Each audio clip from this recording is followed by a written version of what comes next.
Bonjour, j'espère que vous allez bien. Aujourd'hui, on va voir la boucle do while. Donc, do while, c'est une boucle qui permet d'exécuter un ensemble des instructions d'une façon itérative et non déterministe. Donc, tant que la condition est vraie. Donc, do, donc exécute un ensemble des instructions tant que la condition est vraie. Contrairement à la boucle while qui exécute par défaut les instructions tant que la condition est vraie. Donc, on va passer maintenant à la syntaxe de déclaration de la boucle do while. Donc, do while, donc on exécute d'abord les instructions, puis on teste la condition. Donc, tant que la condition est vraie, je reboucle. Donc, une fois que la condition est fausse, donc je quitte la boucle. Donc, on va passer maintenant, on va voir quelques exemples. Donc, le premier exemple, donc on va initialiser condition égale à 0. Donc, par défaut, donc la condition est fausse. Donc, ensuite, on va exécuter. Donc, on va mettre do, ensuite while. Donc, on va exécuter l'instruction 1, 2, etc. Lorsqu'on arrive à while condition, donc on trouve que la condition est fausse parce que la condition est initialisée à 0 par défaut. Du coup, on quitte la boucle.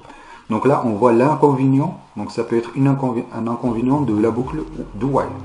Autrement dit, donc on exécute au moins une fois les instructions qui se trouvent à l'intérieur de la boucle. Même si la condition est par défaut égale à 0, on est obligé d'exécuter les instructions. Je vous laisse imaginer par exemple si on va déclencher une action par une condition. Donc au début on déclenche les actions.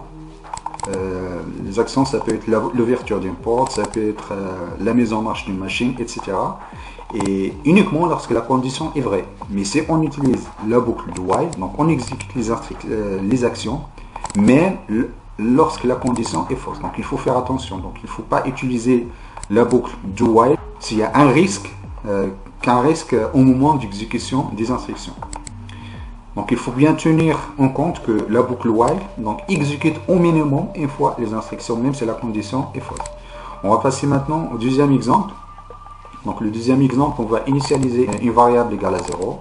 Ensuite, on va exécuter les instructions, instruction 1, instruction 2, puis on incrémente l'indice, indice égale indice plus 1. Ensuite, on va quitter la boucle, donc tant que la condition, l'indice n'est pas égal à 0. Donc ici, la condition ici, tant que l'indice n'est pas égal à 10, donc on va exécuter les instructions.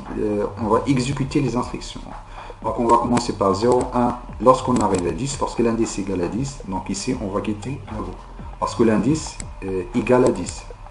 Ici, on exécute les instructions tant que l'indice n'est pas égal à 10.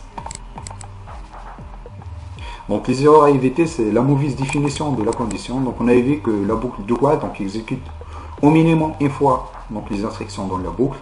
Et il faut également faire attention à la définition de la condition. Donc, des fois, on oublie, on met égal à 10 au lieu de mettre non égal à 10. Donc, il faut bien faire attention à la définition de la condition.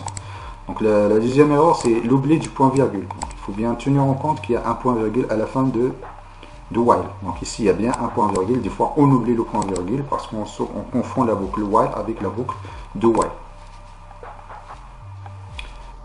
Si vous avez des questions ou bien des propositions, n'hésitez pas à les mettre en commentaire. J'ai mis des liens dans la description qui vont vous permettre d'accéder à un ensemble de formations, un ensemble de cours vidéo ou bien des fichiers PDF qui vont vous permettre d'accélérer votre apprentissage.